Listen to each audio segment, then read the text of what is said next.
Yes, okay. I'm going to be able to share it. Hello, my love. We are live. Oh my God, I'm so delighted, boys and girls, ladies and gentlemen, to introduce you to Jayme Harris, my pony panelist, in this 10th episode of Back to Joy. And I don't believe I'm going to be doing this so I can see the computer and taking them off so you can see my eyes. I don't think I can have a better protagonist of how to go back up into joy than Jayme Harris, who has been in wars, has been in difficult childhood, has been in the fire because she's a firewoman. And my sister, how can I have that privilege to say, hello, my dear Jayme Harris. Hola, mi hermana. Hola. Hola, hola. She is in Orlando, no, in Plant City, Florida. And I'm here in Mexico, in San Miguel de Allende, welcoming you all to Villa Sishu. You've been to Villa Sishu. What do you think of it? It's magical. It's almost beyond words and something that everyone should experience. Why do you say that everyone should experience? I mean, you're the visionary, and I love the whole story that you told me about finding the rose that was stuck in the stone that wasn't even, it was still alive. Yeah. And from that rubble, you created this magical place that it just feels like it's built on quartz and energy and positivity and the cactus and the gardens and just the whole intent behind it. Because you started that one villa and you didn't want to let the workers go. No, I didn't want. Yeah, I'm so happy that you feel it. You feel gratitude when you're there. It's incredible. Well, let's bring a little video to bring the people around. What would be one day at Villa Sishu? This is a couple of friends that I invited, and now we have an orchard, Jayme. When you come now in November, I can't wait. Yeah, there.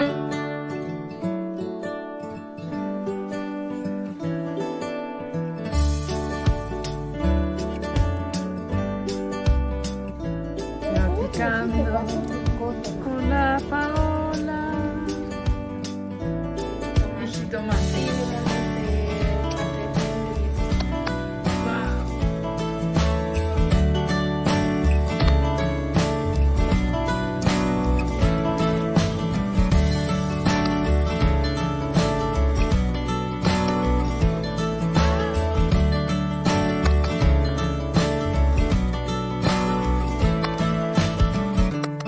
¿Primera vez que cortas un repollo, sobrina? Sí. Gracias por cuidarlos y de nutrirlos. Gracias. ¿Verdad? Sí. ¿De aquí? Gracias.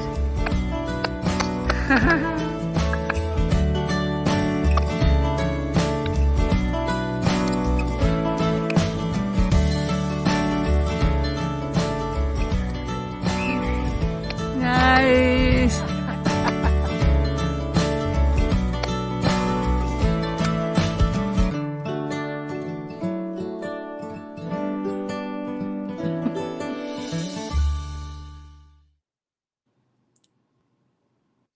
That was beautiful. Yeah, so you'll be here soon. I can feel you're here in December when I come back from the Middle East. Yes. Sweet Jayme, can you now tell us how did we meet in Dubai? That's an interesting story that brought you back to joy, actually. Yes. Well, I was completely terrified. I was part of the CEO club. That's where we met. And they had a big event they invited me to. It was at the Atlantis Hotel. And they had women from all over the world, presidents, women presidents, wives of presidents. And they invited me to speak about my first book. So, I mean, completely terrified is the exact word. And we had a lunch break. And I was supposed to go on the panel after that lunch. And I'm sitting here basically in a trance because I'm thinking in my head, I'm feeling sick. I'm going to tell them I changed my mind. I can't do this. And you were in this beautiful coral dress and you sat next to me and you looked at me. We only exchanged gestures. We had felt the energy between each other. And you looked at me and I could hear you say, "What's wrong?" And I was like, and you put your hand on my shoulder like you were telling me to exhale. And I did. And I was still scared. And you did it again. And then we both we exhaled and we smiled together, and I was able to get up and speak to all those people, and the terror went away. It almost brings tears to my eyes because it allows you all to understand, boys and girls, ladies and gentlemen, how when you stay open to what people are feeling without doing anything, these kind of miracles happen. On the right-hand side at the table, we were having our some gathering before the panel started, because I was also invited at the same event because of this book. And later on, I want to see your book. You know, as much as I was enjoying, remember that Greek lady that worked for Cold Bank? I don't remember the bank she worked for, but I could continuously feel, because I come from having a tragic childhood. Now I know it wasn't tragic, it's just how I saw it. And so I can feel you. So anybody out there who has had a hard time, a childhood or whatever, use that as a power, because now Jayme, who I didn't really know yet, all of a sudden my hand flew to her shoulder, my middle finger, this finger carries, according to Qigong, the terminals of the heart. So I pressed here. I mean, my finger just knew where to go, and I pressed. And you were staring at your food, and then you just did this, and we clicked, and you sort of did this, and went back to staring at it, and I did this again. I could feel like pressure remove it from you, and that was the beginning of such an incredible relationship. Your son is my son, my children are your family. You've been here, you'll come back, and we'll do this Cosmovision, Mayan Cosmovision with a blonde Mexican, you know? I mean, how cool is this? I mean, all the experiences we've lived together just because we listened to silence. So sister, thank you so much for having sent this picture of us wearing the same dress you're wearing now. Yes, I love that. That's how we dance. We were celebrating Mexico and Dubai before my infamous packing everything I own, taking the nanny and the child, and just leaving everything behind and going home crust and face. My goodness. Start my journey. Only you can do that. I mean, you jump into the fire, you're in war zones. I mean, how can you not do this kind of the thing? But I want to show the picture I showed at the beginning. Where is it? Which is this one. This is the Africa Middle East Summit. This is also, if Sarah Dong is listening to this, and Tariq Nizami, thank you a million times, because being a member of CO Club gave me a sister like my ponytailies, and so many other things. This was the very first event. And I remember becoming a CO Club member just because Tariq Nizami, the founder, having such an intense communication with his mom and his dad. That made it for me. I need to be part of this club, and now I have a sister like you. So since this is a program, this program was actually born out of the joy of being infectious, a contagion of joy, which we are, because I see a lot of people that are so stressed, the job, the family, whatever. So this is a space where we go back to joy. So, dear Jayme, can you tell us, how can you go back to joy if you're in a war zone? How do you do that? Well, number one is the gratitude. The gratitude. I was doing what I love to do, and I felt almost like an honor in having that life to be able to do that, to be given that opportunity. It's some fear, but there was all those people over there that I was helping. And so many experiences. I mean, even with the local culture, I could see the U.S. and the Iraqis and the U.S. and the Afghanis. Like, I saw the thing that we were working together, and we were on the same page. Which was that the zone you were operating in? Which war was that? Well, in Iraq, it was after Desert Storm. I think it was just a continuation of that because we were over there for so many years. But I was over there right after 9/11, so I went to Iraq first. But you see one thing on the news, but when you go over there, you see that we have more in common than what the news is showing, like few bad guys or extremists. Like, we're all connected. I could see that. And I felt that and I experienced that. And the same thing in Afghanistan, the same thing in Thailand, everywhere that I visit, Mexico especially, like there's such a joy in people, and that's how we are connected. I guess that's how we're designed. And let me tell you, we can say hello now to Nicole Zamora. Oh, that's my sister. She was over in the war with me. Hi, sister. Thank you for being here, Nicole. I hope you come to Mexico as well in December. And we have also Yvette. Thank you, Yvette, for being here. Please don't hesitate to ask any questions. Yvette is in the same course as I am in this Mayan Cosmovision, and we have become, although we haven't yet met personally, she lives in this US and she hasn't come back yet, but I am already savoring that hug. Right, Yvette? And also Ariana is going to give, I'm going to, please, if you could send me the link, Ariana, in about 3 hours. She's going to give a course about the sovereignty in you, the queen in you. And Ariana found this book on a bench, but in Spanish, on a bench in Barcelona. Wow. June. I haven't been in Barcelona, this June. I was there in March. And she found the book on the bench. She contacted me, and I have already interviewed her. I'll send you the link, because Ariana, you and I with ponytails, I know we're weaving magic. Yes. She's amazing. You'll see she teaches us how to draw magic. And herself, she's magic. And I remember like maybe 3 or 4 years ago, I myself placed on that same vein a book for someone to find it. Aw, that's amazing. But that's like 3 years ago. So amazingness. Wow. This is a magic thing. And then we have Azael Reza. Hello. Yes, thank you. Thank you for starting a wellness center in Guanajuato. So maybe you're going to need to meet this person as well. And so going back to you, at the Trans-Hotel Convention, okay, we already spoke about that. The power of telepathy. Yes, that's when I put my hand on your shoulder, right? The power of telepathy. Can you tell us how telepathy has helped you be where you are now? Ooh, well, again, we've talked about openness, and yes, I was closed, and yes, I was terrified, but I'm always in a state of openness in the unknown and to experience. I don't want to be in the same place. Some people are even too scared to get out of that place. They're comfortable in it. So I had to be open and trusting you for that. I didn't want to be where I was at. I didn't want to be terrified, feeling unworthy. So I was open, and you were what I was wanting. I was wanting a solution or something to get out of that, and there you appeared like the duck. Wow, like the duck.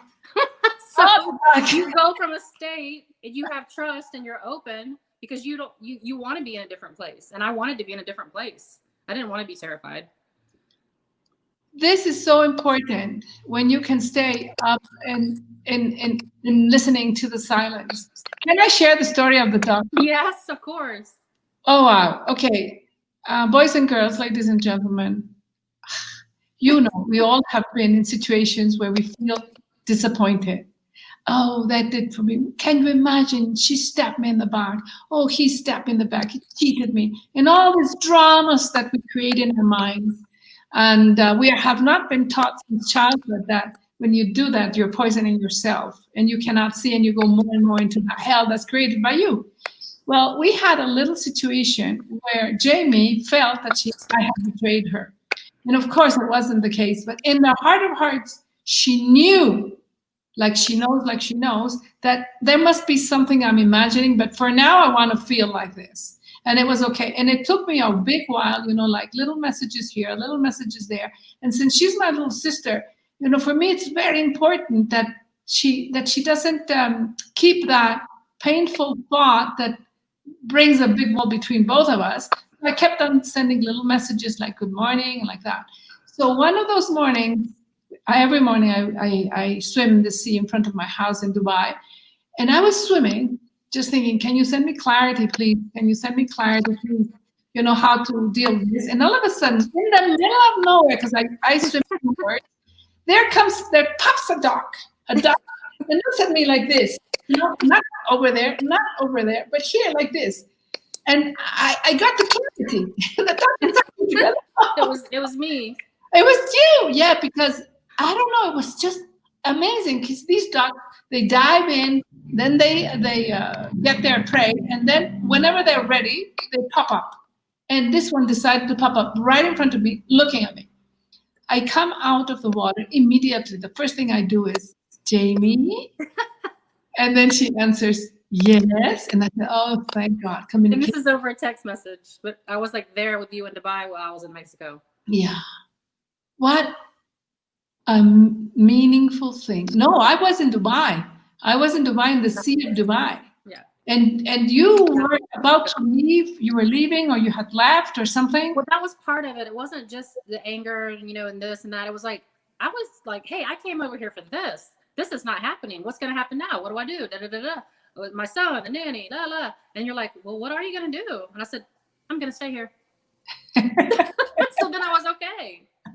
I'm just going to stay here. Yeah. She came to Mexico. Let's see if we have a picture of that.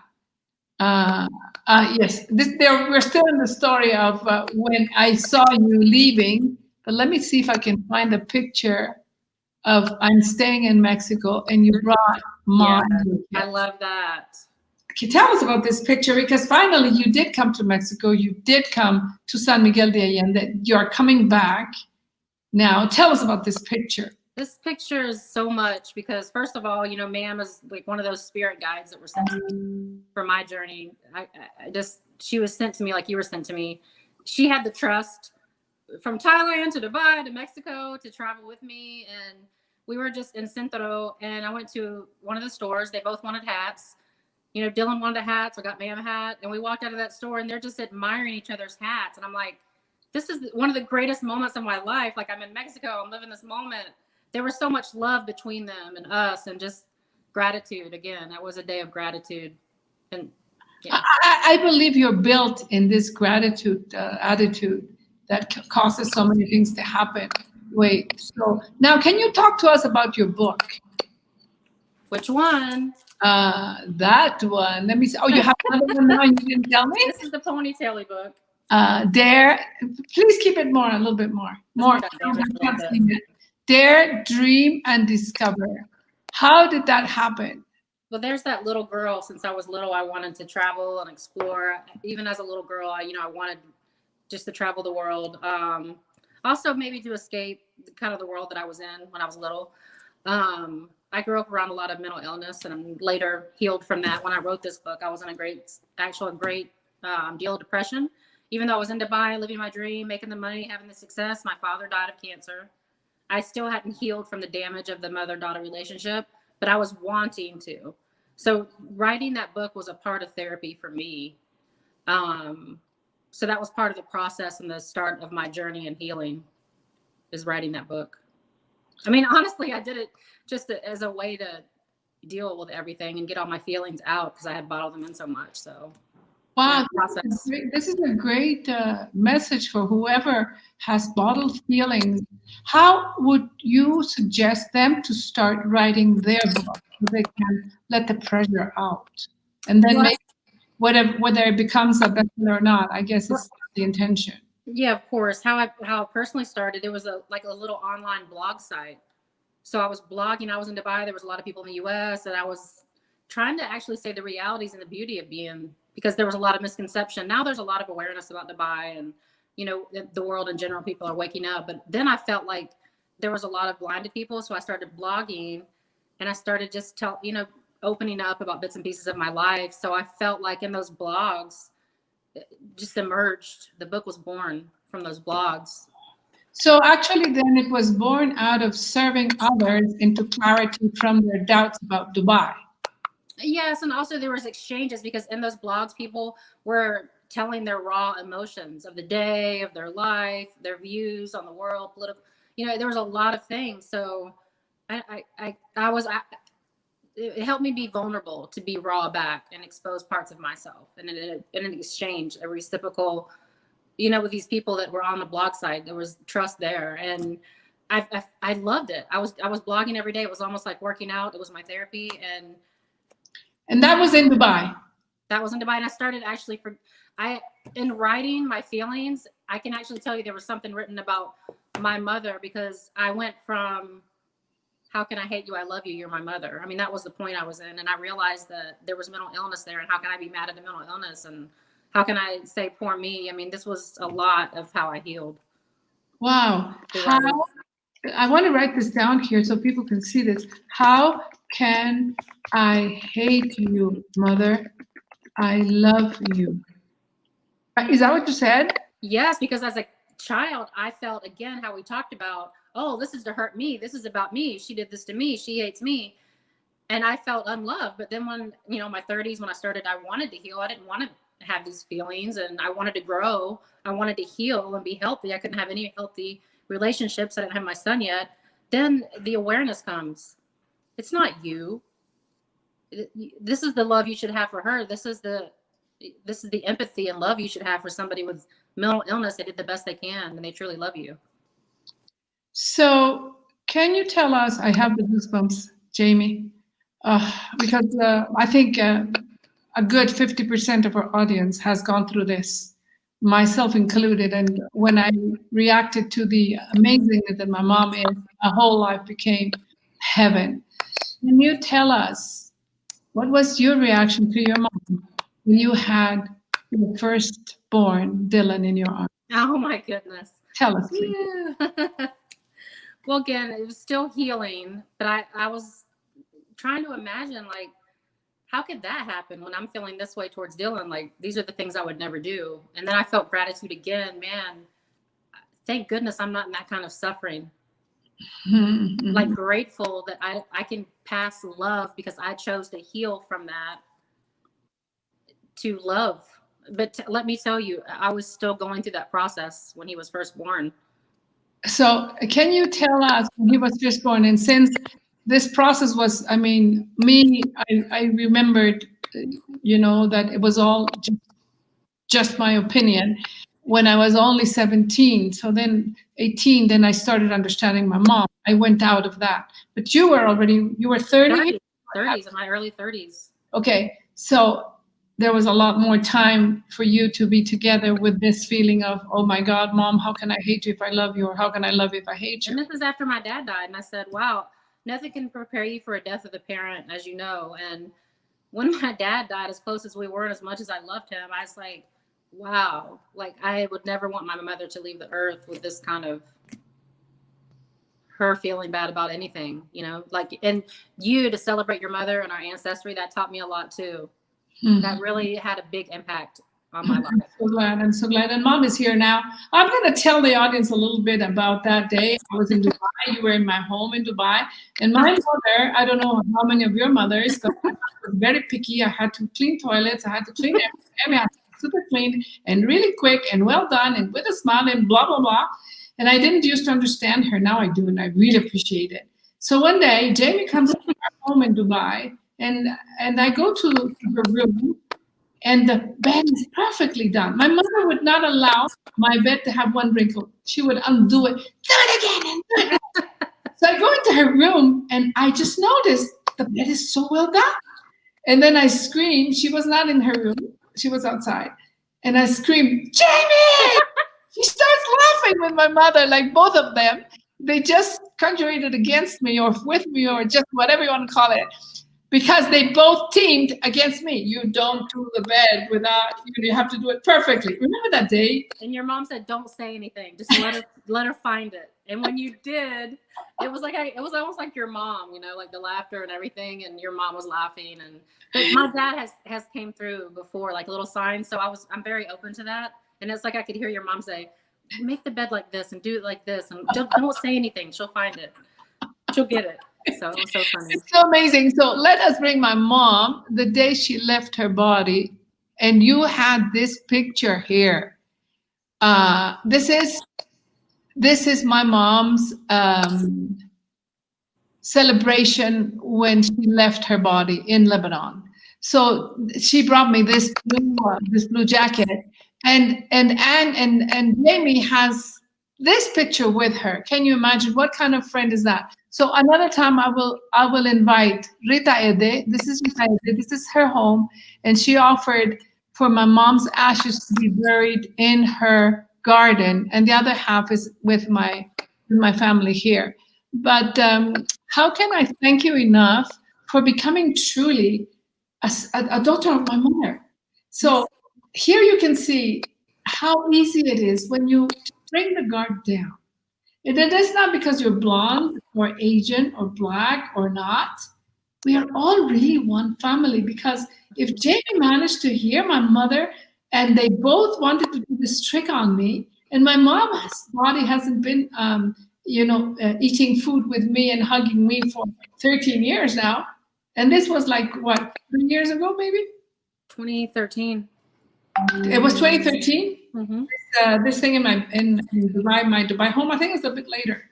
Anyway, it doesn't matter. But it's years that she's gone, and they're talking to each other. So the power of telepathy can be yours, only if what, Jane? You have to be open. Open. The forgiveness, the openness, and like you said something very important today. Like Dylan, you have many sons. I have had such a blessing in my life. Like your mother, there's been friends' mothers. I have so many great mothers. Like, of course, my mother, but I've had other mothers to show me love, and like your mother's in my life. So there's just exactly. And I can never stop thanking you for this. Really. Let's see if we have any questions here. Connie Morales. Hello, Connie.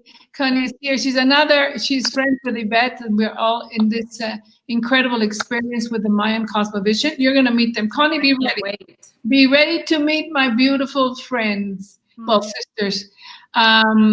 Yes, so now you were saying that gratitude is one of the tools that keeps you most going.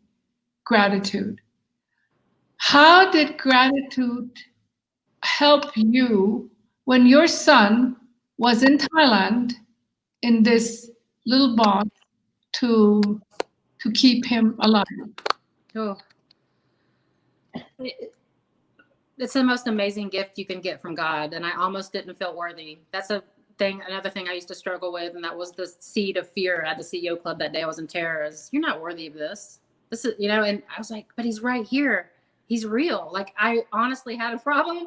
He was so perfect and beautiful. Like, me thinking this was really real. Like, this is my real gift from God.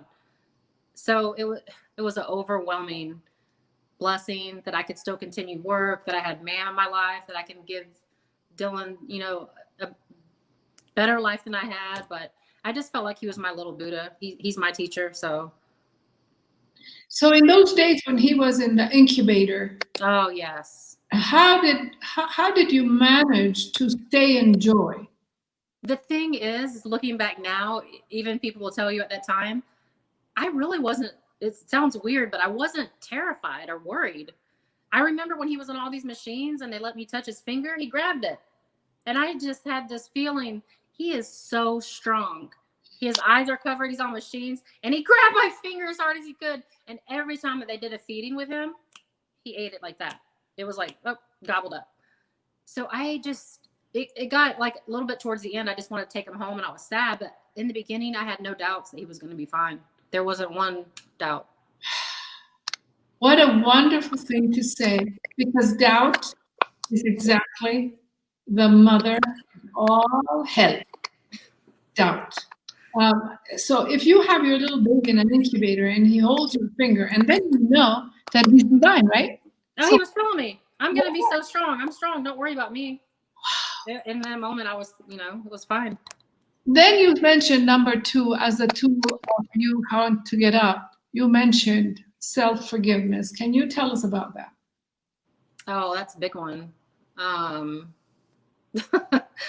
I was honest with you today. I mean, it's something that I still have to reflect on. And am I really holding anything back? Am I angry? It's something that I have to constantly see if I'm holding any resentment or, forgiveness. And because as a whole, I felt like I have healed. You talked about healing in one of your last interviews, being cured and being healed. But there's also these little times to where I can try to think about that and feel like, you know, I acted the wrong way, or it took me a long time to forgive. I could be a better mother. There's all these things of forgiving myself. And I'm like, I'm not going to be stuck in that. All I can do is be the best I can be every day and feel that I am worthy. And so it would be guilt. yes. Guilt. How do you think guilt got so injected in you? Because when you were born, you were like that little finger, little fingers that held your finger. Well, part of the mental illness is I was told, because I think these are feelings that she had, but I'm not good enough. I'm not worthy. So I always had this, oh, I must be a bad person, and maybe didn't choose the right things. Because like when you're in a healing and loving environment, you make, to me, better choices. So I have to put myself in that state and be very conscious of it around my son, Dylan. Because I always want him to feel love. And if I put myself in that state, he's not going to be able to receive what he needs to receive. I'm not going to be able to give it to him. In other words, you're going to encapsulate yourself while you're defending yourself because I'm not good enough. Then you're going to encapsulate yourself, and you won't be able to sprinkle this over your son. Is that what you're saying? Exactly. I totally agree with you, because this cannot be taught. It can only be sprinkled. It can only be contagious. Only. And this self-forgiveness, I would like to mention my own experience. If you don't take things personal, there's nothing to forgive. So you can cut it shorter. So self-forgiveness would mean now self-awareness of my divinity. So the thing completely switches perspective, because self-forgiveness is going to keep you always and always into what do I need to forgive now. If that is one of your tools, it's a tool, but it can be a tricky tool, because you need to forgive yourself of something, so the guilt is going to be always there. But if you switch this tool's name into self-awareness of my divinity, because, I mean, really, my friend Cilantro is saying hello to everybody. Si le entro, Yvette, Connie, si le entramos, si le entro. This is from our orchard. You saw a little video at the beginning. Did I play the video? Yes. Yes, I did. Yes, I did. I love that. Yeah, and this is my amabocas. I love it. I got it from Cancun when I was in the airport, and I put it here. My love mouth, not my cover mouth. Cubrebocas, right? And so, you know, she's touching my skin, and I love it. I love it. I have two of them. Yes. So it's all a perspective, really. So do you think you would like to rename this tool number 2, self-forgiveness, into something else? Of course. I just always want to grow. I'm in this, and not hold myself back from anything. So how would you retitle this so I could change it? Instead of I think just self-love outpowers that. So self-love. The more you're loving yourself, I mean, there, self-love. Now, question, huge $1 million question. Well, $1 million is not much anymore. Let's say $1 trillion question. How do you love yourself? I wish I loved myself as much as you, because I love your love. But I'm getting there. I love myself way more. I remember being in your apartment, and I always had to make an excuse for something, and you were like, "Why are you unhappy?" Or "What are you struggling with?" I said, "I don't like my stomach." So we sit on the couch and we talked loving words to my stomach. "Oh, stomach, you're beautiful." Remember that? It was so silly. But now it's not just my stomach or this or that. Like I feel like I have evolved, and I do love myself, and I want to love myself more. And that comes with the gratitude. I love being outside. I love the traveling. Like we talked about recently, I'm selling my house. I don't want the attachments. I want to be able to open and freely be my best self. And yes. So I really, really like that you mentioned that it seems silly that we were sending loving words to your tummy. But But it took that. I want to ask you, as an earthling, which is an inhabitant of Mother Earth, what is your only possession? My only possession? Yeah. As an earthling. Our bodies. Exactly. So isn't it just obvious that the most important thing to do, no matter what, is to talk lovingly to this body? Yes. It's And the thank only you thing for that reminding me of that. Yes. this is your vehicle for you to be able to navigate in this beautiful fiesta called life. Yes. Without it, you can't eat tacos. You can't hug me. You can't put a beautiful body in an airplane. You can't go garden. Nothing. Yes. Nothing. You can't do anything. Yes. As an earthling, I mean, Yes. my mother is here, but she can't eat tacos with me. I'll eat them and she'll be happy, but she can't eat them. So isn't it just obvious that I want to worship my teeth where they are placed and worship the way I'm created? I have these eyes that can see you.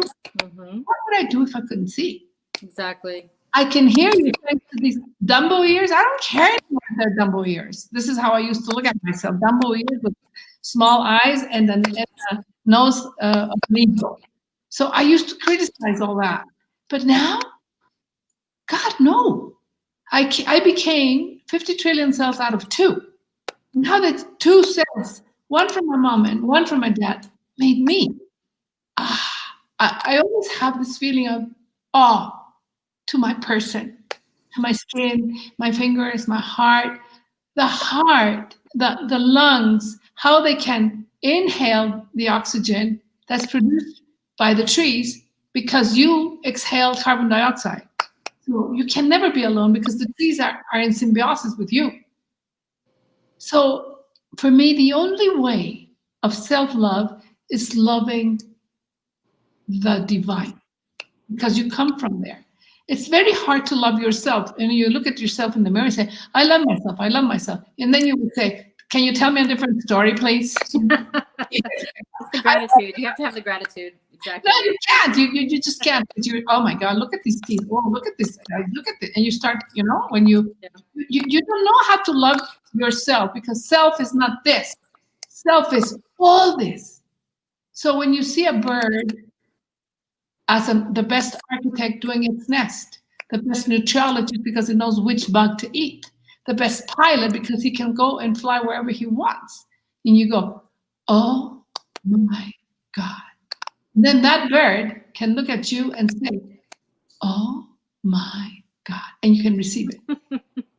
When I see my cilantro, I swear, cilantro loves me. And he says, oh my God, Laura, you're so beautiful. And I say, so are you. Anyway, I eat my pets and she's fine. She's very happy to give her life for me because she will become me. And so I hope this helps people hear how I managed to get out of the poor me into the great divine we through feeling this connection with source in the wow, always in the wow. What do you say? Yes, and I think you've laughed at me a few times, and the people that are close to me know this about me. But when you're in that state, and I know you're like this every day, but you'll say, how was your day? This is the best day of my life. This is the best pizza I've ever had.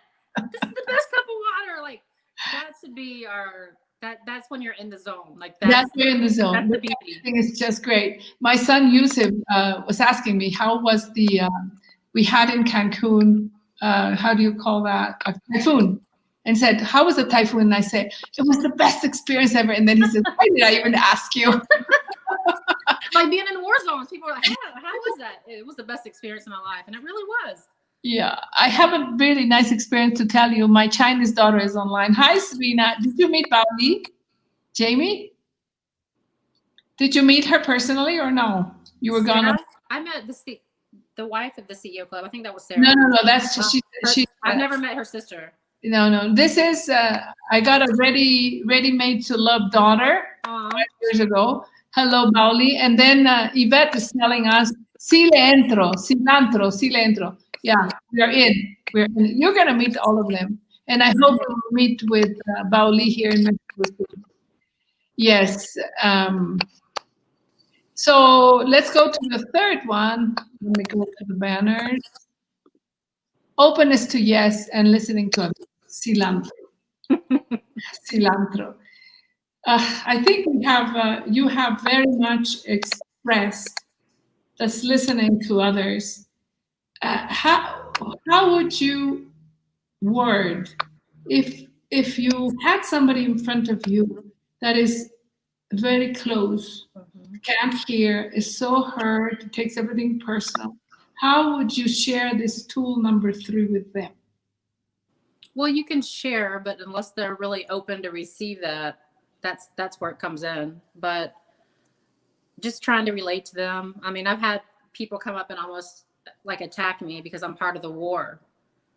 And it's this way, it's that way. And I was just like, well, I don't come at it as a form of attack or trying to change somebody's point of view. All I can do is share my experience. If you have a sense of relation, because we are connected and we all can relate, there's always something that you can relate to somebody, like feel their pain, understand their pain, and then share something with them. And sometimes that can resonate and build a bond. I mean, look what happened with us. I was open to that. Okay, I think this can be very useful. Be relatable and build a bond. So to be relatable means that you need to be so open as to let people know what your pain is. Is that what it means? Yes, like even I had to be open and share that with you, but also I trusted you, and you always have a sense of connection. You know where that pain comes from. You share your own childhood. So we had that. It's like, I'm just not talking to somebody that it's not understanding or won't understand me or doesn't care. It's you really cared. I mean, you want to take that pain out of me. So that was the thing. I was open to it, and we built on that connection. You know, it's even more magical than that, because I had a perfect unknown person to my left while I was having a really nice, joyful conversation to my right. I have a Greek lady here that's in Dubai telling me all her stories, how she's a banker and how she does this, that. And then all of a sudden, my hand just presses your shoulder. And I didn't have a doubt at all because I didn't know. My hand flew to you.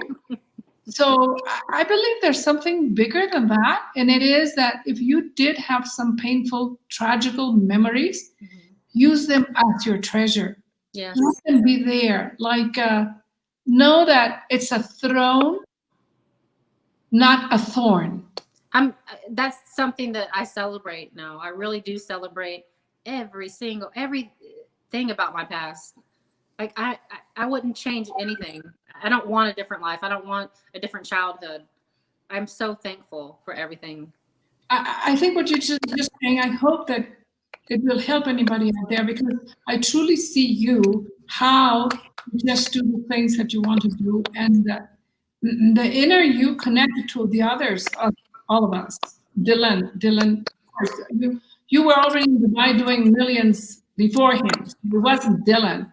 It was your connection to this openness, and maybe whatever things you made true in your childhood would whisper to you, but you can't.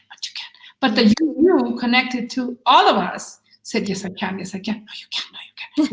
Exactly. So there's this dance with the no, until you learn how to take this, no, you can't, into your arms. Yes. And say, you know, I know. I'm already doing it. That's what I had to say. I'm already there. I'm doing it. Like, and that is the magic that connects you to someone that you allowed.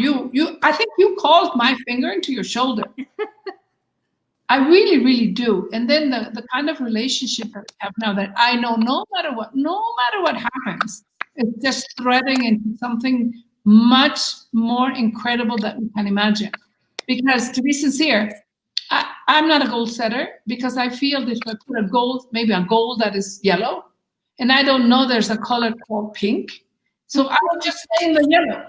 But then all of a sudden I land in this pink, and I said, what is this? Which is the story of Belendez-Ramirez, actually. I never planned this thing. It was born, and you described it perfectly.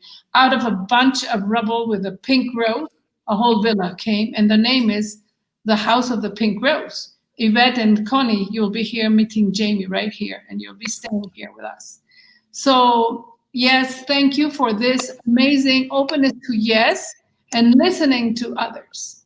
This is extremely important for all of us.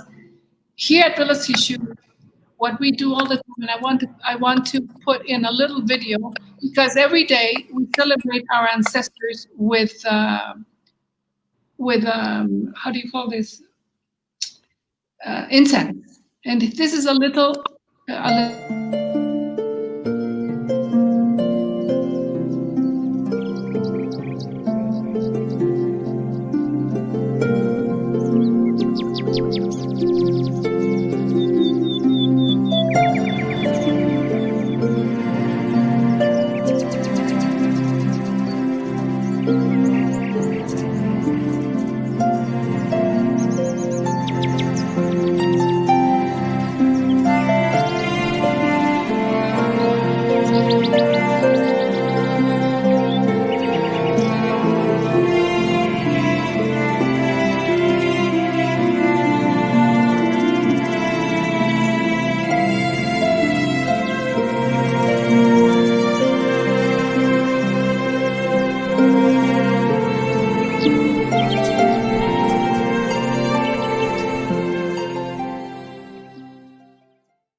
celebrating life no matter what.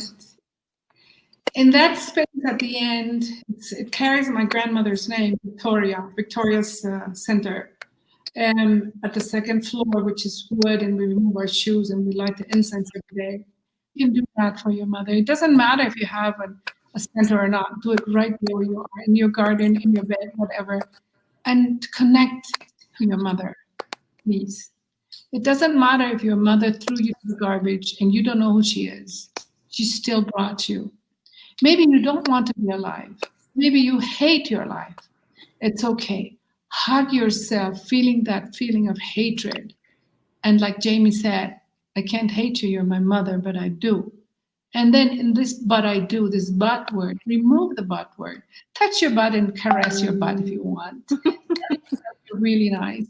And just imagine your mommy, if your mommy had a kind of, I don't know, maybe you came unwanted, maybe she was forced into bringing you, but still you came. And you're here with us, with Jayme and me, to feel your pain, make out of that thorn a throne so that you too can be sitting in a place and let your hand flow onto somebody's shoulder.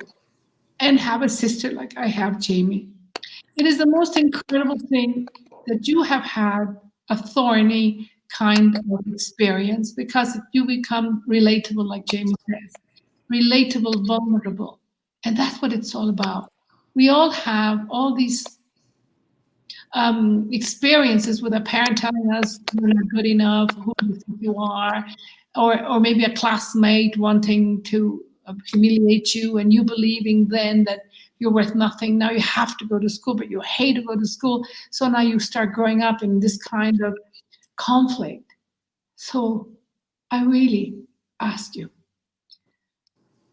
just remember your mother.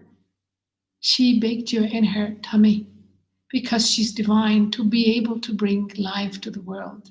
And so is your grandmother and your great-grandmother and your great-great-great-grandmother. And if you really sit down quietly and you just close your eyes and feel how many generations behind you, we must have doctors, whores, stealers, broken ladies, iron ladies, all of them are right in your lineage. So when you feel you want to criticize this woman or that woman, remember that one of them is in your lineage. One of them has had that kind of experience or this kind of experience. So just hug yourself. You're alive, or anyway, take advantage of shifting into the yes, shift into the cilantro power. Yes, I'll do it. And enjoy. I mean, even if people hate, I mean, I go to the supermarket and I see the cilantro lying there and I say, are you suffering? Did anybody caress you? And it's sitting there for people to buy it. But I am so grateful that she's giving her life for me.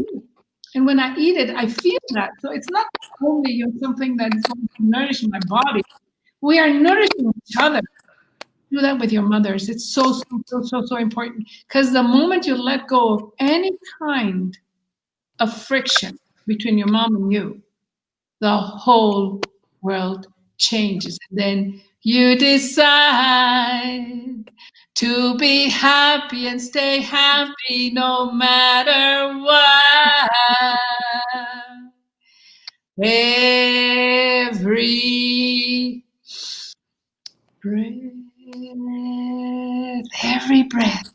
breath you stay happy and you come back to joy. Thank you so much, my dear sweet sister. I just can't thank enough for StreamYard, for having this kind of platform, for Facebook, for Instagram, for all these tools that we have to stay together in these times, that we can still find always a way to come back to joy. Yes, together we're better. Together we're better. Anything you want to say before they shut us off? I just thank you for the opportunity and thinking of me and letting me share my story, because hopefully it'll touch somebody, and I want to help connect people to the things that are out there. I mean, people are searching for retreats, and there's a lot of amazing things in San Miguel, and especially at Villa Sishu, and I hope to be part of that with you. Okay, so let's write down, because you're coming back to Mexico, so you want to be part of, you said weaving retreats? Yeah, the holistic and healing retreats, and holistic. you have so many other things going on there now, the shamans and the Temazcal. Yes, Temazcal and all that. Yes, so we have Connie and we have Yvette, and I'm going to show you what kind of beautiful painting Yvette did, because we are in this path of the heart. So we take cocoa. Yeah. Cocoa opens your heart. It has the chemicals in it that actually send you into expansion. And so then you are more available to be relatable. So it's 74 of us in a group. Our teachers are, I'm going to be interviewing Azul next week. And I interviewed Juan Pablo last week in English. So I'll send you the link so you can meet him. And Juan Pablo is the one teaching us how to get in touch with plants, with their spirits, how to be kind to them. It's not just something to you use. How to get out of a plant the best way to relate to you. And this plant will only give to you only. In this relationship with me, this cilantro will give to me only something that she wants to give me. You know, so all that world is amazing. And Azul, she teaches, she's from Guatemala. Juan Pablo is Mexican, but they live in Mexico, both of them. And she teaches us about the Mayan cosmovision. Wow. How there's this 20 nahuales. My nahual is the jaguar. It's a ceremonial. It's life force of women. It's wisdom. So it goes perfectly with what you just said for retreats, wisdom or healing retreats. And by healing, we don't mean to say you're sick. No, it goes to go back into the balance from having believed the stories that people told you that you're not good enough into remembering that you're divine. So Juan Pablo always calls the medicine of the plants. So it's not a medicine as in I'm sick and I take it. No, even the beauty of it, just being next to it, is a medicine.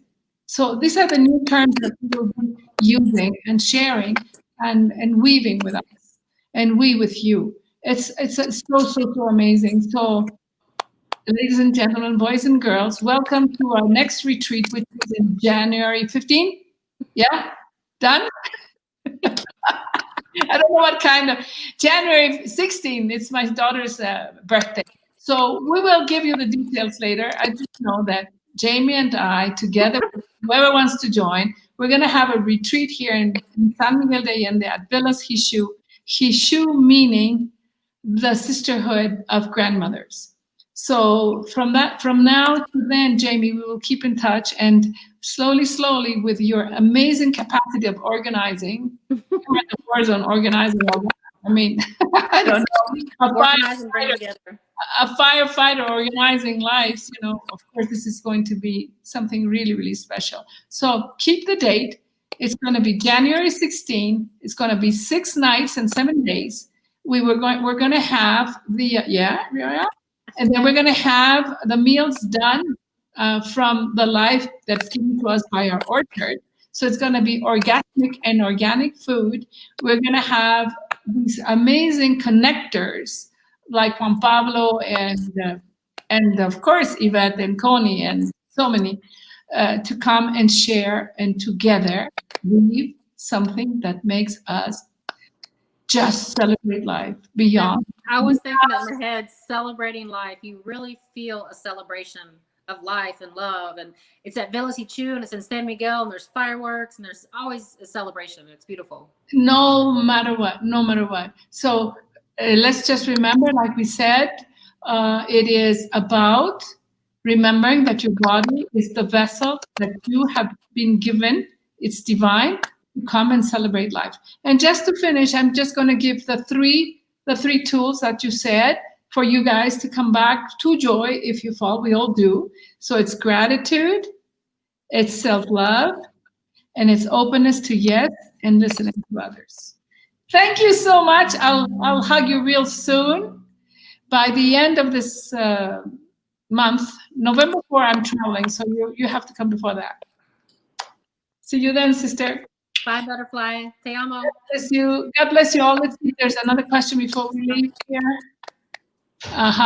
Okay. Paoli is online, and we'll talk to her in a little bit. Thank you, everybody. You stay online, please, my sister. Okay. Bye, everyone. Thank you.